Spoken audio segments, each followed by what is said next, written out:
Olá, bem-vindo e bem-vinda ao Ponto 3. No programa de hoje vamos falar sobre Ano Novo e ansiedade. Como lidar com as situações dessa época.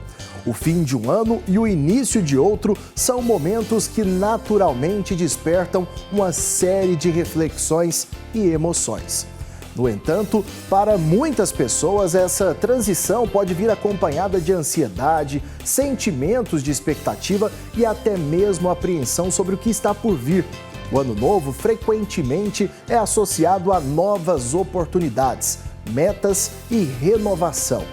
Mas, para alguns, a pressão de cumprir metas, enfrentar mudanças e lidar com as expectativas sociais pode se tornar esmagadora. Como lidar com as complexidades emocionais desta época? Os convidados para essa nossa conversa hoje são Leonardo Moreira, que é médico psiquiatra, e Grisiele Silva, psicóloga e renascedora. Inclusive, doutor Leonardo, bom tê-lo com a gente aqui no Ponto 3. Igualmente, é um prazer poder contribuir com a sociedade para elucidar algumas questões da parte clínica e da parte psiquiátrica. Fico feliz de poder contribuir. Doutora Grisiele, seja bem-vinda também ao nosso programa. Olá, Alex, é um prazer participar. É muito bom podermos falar desse assunto, né? Principalmente nessa época do ano, que é tão importante para imprimirmos um ano melhor, com mais leveza, com mais tranquilidade. Doutora, eu já começo, inclusive, conversando aqui com a senhora, porque é o seguinte, o ano é novo, os meses são novos, os dias são novos, no calendário tudo é novo, tanto que a gente pega o antigo, joga fora e coloca um novinho na parede. Mas as pessoas, elas não mudam assim do dia para o outro e isso causa muita frustração, né? Exatamente. Você tocou numa palavra muito importante que eu até havia destacado aqui, frustração. O que acontece, né? Essa expectativa de tudo muito novo, de uma grande renovação na vida que o ano novo traz, que essa mudança no calendário traz, muitas vezes na prática não acontece com tanta facilidade. E quando isso é percebido, traz uma grande frustração. Estamos num momento de reflexão do ano que passou. Então, olhar para trás e também, muitas vezes, perceber que não foi feito exatamente aquilo da forma com que gostaria, que os resultados não foram alcançados da forma que foi planejado, isso também traz frustração. E um outro ponto importante é que mesmo que tenhamos um grande desejo de mudança, para o nosso cérebro a mudança não é algo tão simples, muito pelo contrário.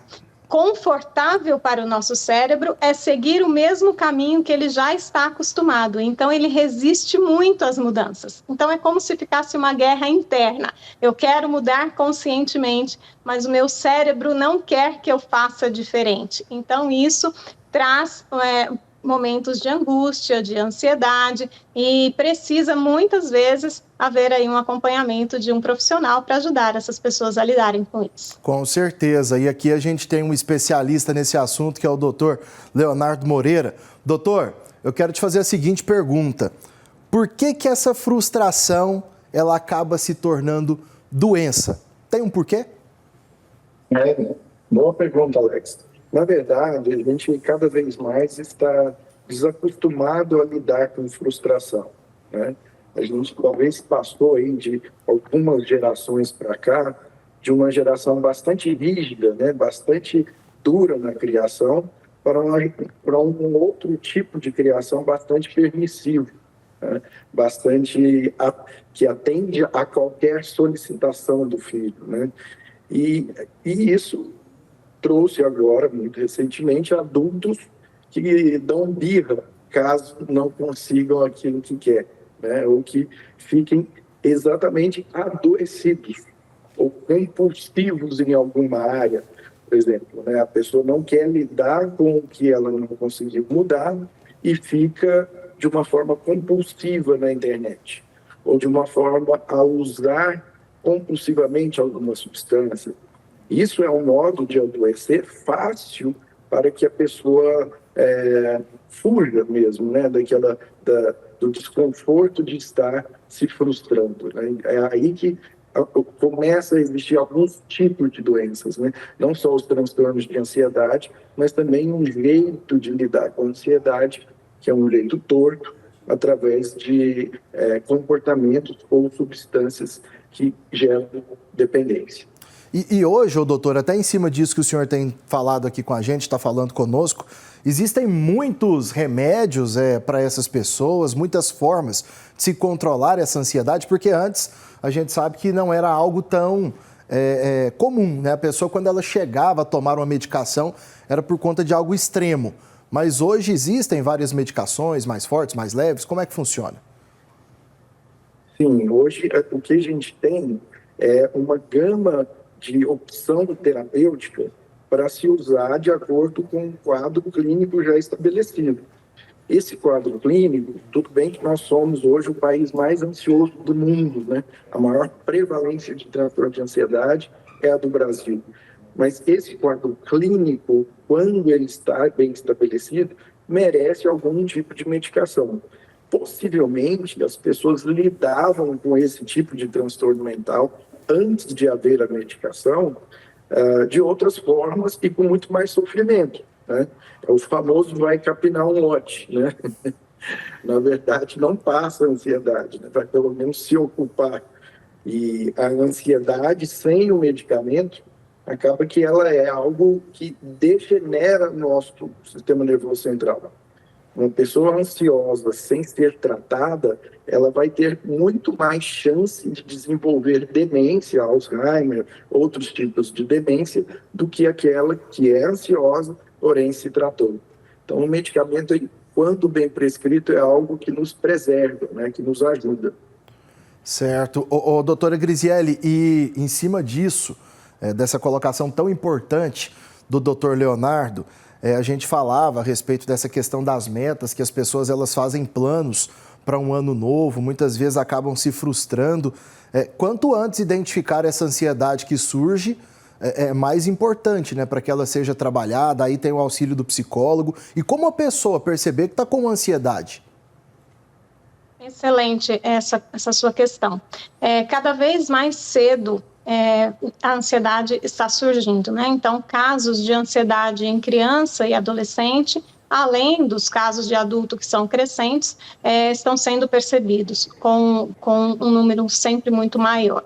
Então, quanto antes percebermos, melhor. O que precisamos ficar atentos? Às mudanças de comportamento, aquilo que me fazia bem, aquilo que me fazia me sentir leve, me sentir gostando da situação, às vezes passa a não ter mais o mesmo sabor.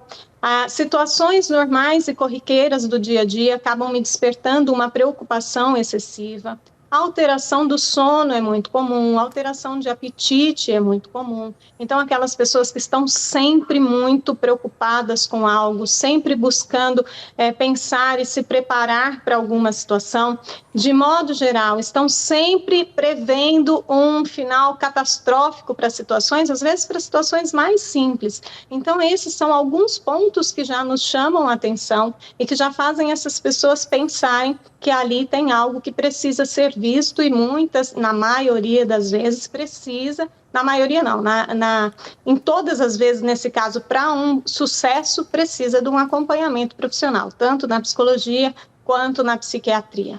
E pelo menos a gente tem percebido, doutora, que nos últimos anos as pessoas elas têm quebrado mais esse tabu que tinham de procurar um psicólogo, um psiquiatra. A gente lembra que as pessoas elas resistiam muito a isso. Nesses últimos anos vem melhorado, né? Talvez até de maneira lenta, mas tem melhorado. Sim, tem melhorado muito, né? Cada vez mais as pessoas, ainda temos alguns obstáculos, principalmente entre os mais velhos, mas cada vez mais essas pessoas estão buscando ajuda, muitas vezes vêm pelos filhos, né? Eu trabalho com orientação de pais também, então recebo muitos pais que vêm buscando orientação por conta dos filhos e ali percebem suas próprias questões que precisam ser trabalhadas. Então, quanto mais conhecimento as pessoas têm, menos resistência a esse acompanhamento profissional e, graças a Deus, isso tem crescido bastante. Agora, dentro desse mês de janeiro aqui, doutor Leonardo, esse assunto que a gente tem abordado, a questão do ano novo, das metas, frustrações que geram ansiedade. Eu sei que o senhor deve ter lidado já com muito caso, geralmente de pessoas que perdem algum parente importante, o final de um longo relacionamento, uma demissão de algum lugar que era feliz trabalhando e era inesperado. Mas em questão de metas não alcançadas, o senhor lida muito com esse tipo de caso aí também? É de um sucesso em tudo na vida, né? A pessoa tem que começar o ano sabendo que está no seu ótimo profissional, familiar, financeiro, espiritual, o que não é real, né? Então, essa frustração, né, da pessoa não ter atingido meta ou estar, né, começar a ver, poxa, eu estou com meus 30 e tantos anos, ainda não saí da casa dos pais, ou ainda não fiz aquilo que eu gostaria muito, seja se casar, entrar no doutorado, ou a parte financeira. Isso deveria ser um motor para mudança, né? Um motor para motivação, para que nosso sistema inteiro se mobilizasse com energia para que a pessoa faça comportamentos necessários para alcançar essa meta. Mas o que a gente vê cada vez mais frequentemente são as pessoas patinando, né? Querendo algum tipo de solução fácil, né? Algum tipo de solução mais imediata, que não dependa de ir na academia para emagrecer. Se tiver uma canetinha de injetável para emagrecer, melhor.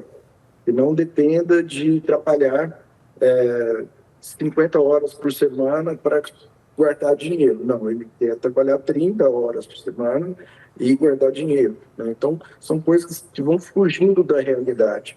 E a gente vê cada vez mais as pessoas acreditando em situações que não têm respaldo na realidade, né? Assim, de ficar rico fácil, né? Durante o fim do ano tem uma loteria famosa, né, da virada do ano, que as pessoas realmente esperam que vão ganhar, né? E não vai, né? É uma minoria ínfima que vai ganhar dinheiro sem trabalhar, né? Ou vai ter sucesso profissional sem muito esforço. O esforço foi deixado de lado, como se a gente tivesse agora um novo pai, que não é nosso Deus Pai e nem o nosso pai biológico, talvez um pai que viesse em forma de governo ou em forma de instituições que nos dessem de mão beijada aquilo que nós almejamos e que não vai acontecer, né? A gente não vai receber nada. Se a gente recebe algo, é porque nos foi tirado muito mais antes. Então, as pessoas, quando começam a ter a compreensão disso, pelo menos se inicia uma possibilidade de caminhada com os pés na realidade, que está cada vez mais difícil. Com certeza, viu, doutor? Doutora, eu queria te fazer a seguinte pergunta em cima disso que o doutor Leonardo acabou de nos falar, porque a sociedade em si, né, eu acho que ela talvez seja o principal prejudicial a essa questão da ansiedade, porque muitas das vezes a pessoa está satisfeita com si mesmo, com aquilo que tem vivido, mas a cobrança externa, aquilo que as outras pessoas pensam ou venham a pensar, acabam influenciando ela diretamente a algumas decisões, a algumas ações que são tomadas, a algumas metas que são estabelecidas. E aí é que está a importância de se conhecer e criar metas realistas de um ano para o outro, né? Exatamente. E nesse aspecto que você está dizendo, a questão das redes sociais acabam vindo como um sentido de atrapalhar mesmo nessa questão. As pessoas, muitas vezes, ao avaliarem a sua própria vida, passam a comparar a sua vida com a vida das pessoas que estão vendo na internet, que, na verdade, não é a vida por completo, é um recorte, né? As pessoas postam, de modo geral, somente a parte boa, a parte bonitinha, o sucesso. E aí, aquela que tem a vida real se compara com um recorte da vida do outro, achando que a vida do outro é só o glamour que está aparecendo ali nas redes sociais, financeiramente, a nível de beleza, a nível de relacionamentos familiares, a nível do gostar do trabalho, da satisfação pessoal. E ela, olhando para a vida dela em comparação com isso, ela não valoriza aquilo que ela tem. E aí o desejo, eu tenho recebido inúmeras pessoas no meu consultório, que quando a gente fala de metas no ano, elas trazem uma figura. Eu quero ter o corpo igual de fulano, eu quero ter uma família igual de ciclano, eu quero ter um trabalho como tal pessoa. E, na verdade, essas coisas elas são muito pessoais, né? Eu posso ter referências positivas, isso é muito bom, mas eu preciso entender que aquilo que aparece ali não é completamente a realidade, né? Cada pessoa escolhe o que vai dividir com as outras. Então, eu não tenho que me comparar com ninguém para estabelecer as minhas metas. Preciso me conhecer para entender o que me faz bem, independente do que faz bem para as outras pessoas. E tem muita gente que sofre até por antecipação também, doutora, porque, por exemplo, a gente já está caminhando aí para a reta final do mês de janeiro. Tem aquelas pessoas que viraram um ano, por exemplo, prometendo: eu vou para academia, e até agora não foi. Eu vou juntar um dinheiro a mais aqui para tentar fazer uma viagem no final do ano. Até agora não conseguiu juntar muita coisa. E aí já começa a sofrer estando em janeiro, pensando lá no final do ano, no resultado final, né? Exatamente, porque as pessoas não estão focando no passo a passo, no dia a dia. Elas estão olhando a reta final, olhando o montante, mas esquecendo que para aquele montante acontecer, né, para aquela meta no final do ano, que é uma meta maior, ser realizada, nós precisamos cuidar de cada dia. Então, o que eu preciso fazer hoje para que ao final do ano eu tenha alcançado essa ou aquela meta? Esse é um ponto importantíssimo e precisamos, ao traçar as metas, planejar também o que precisa ser feito a cada dia, a cada semana, a cada mês, para que gradativamente isso seja alcançado. Doutor Leonardo, seria interessante as pessoas procurarem auxílio psicológico, psiquiátrico, antes mesmo da virada do ano, talvez, para não chegar a esse momento? É verdade, né? Como a doutora falou, assim que perceber uma mudança no comportamento, no sono, no apetite, é bom que faça uma avaliação. Porque quando o quadro já se instala, muitas vezes esse quadro já está com um nível de gravidade maior e o esforço que vai demandar para sair dele é maior. É possivelmente uma necessidade de medicação, psicoterapia por mais tempo do que aquele que procurasse o quanto antes. Na verdade, eu fico ansioso, para usar a palavra, pelo dia que nós vamos ter ações que promovam a prevenção e não só a detecção e o tratamento, mas a prevenção dos transtornos mentais dentro das escolas, com técnicas simples de ensinar respiração, manejo parental, como a doutora faz, orientação parental, manejo de ter alimentação junto, né? A importância da prática religiosa ou espiritual, tudo isso são medidas muito bem já determinadas pela ciência como eficazes na prevenção de transtornos mentais. Mas a gente acaba deixando isso para lá e focando mais quando a doença chegou. Certo.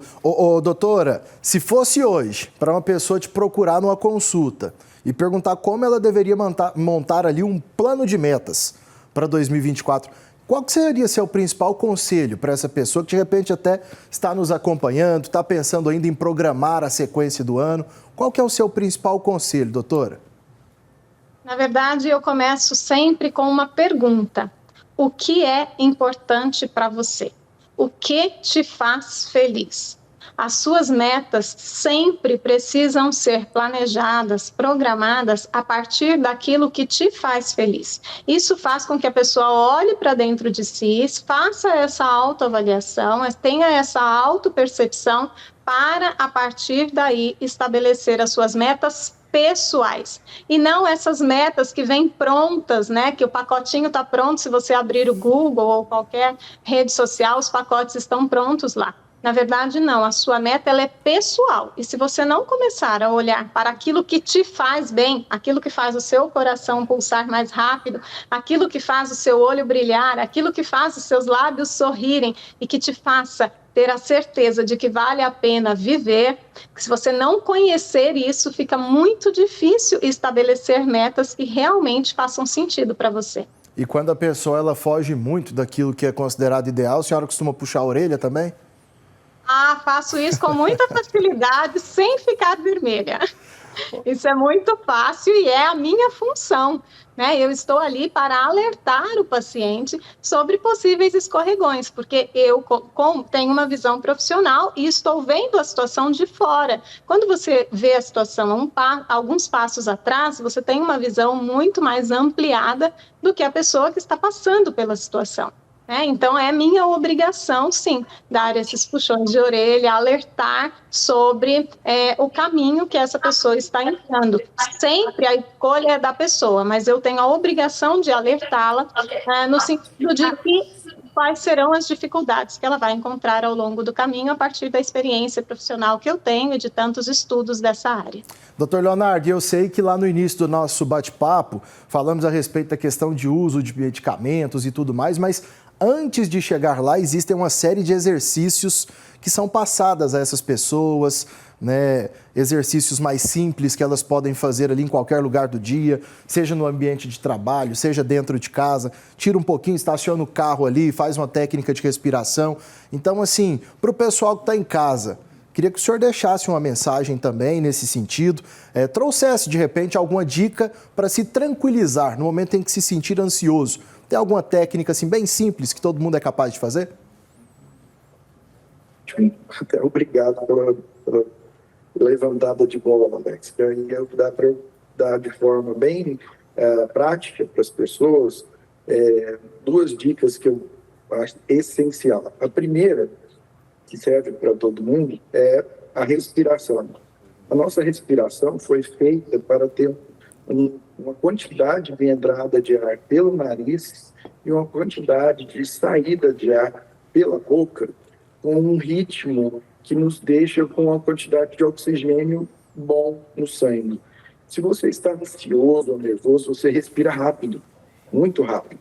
E você joga muito CO2 para fora e isso vai deixando a ansiedade pior.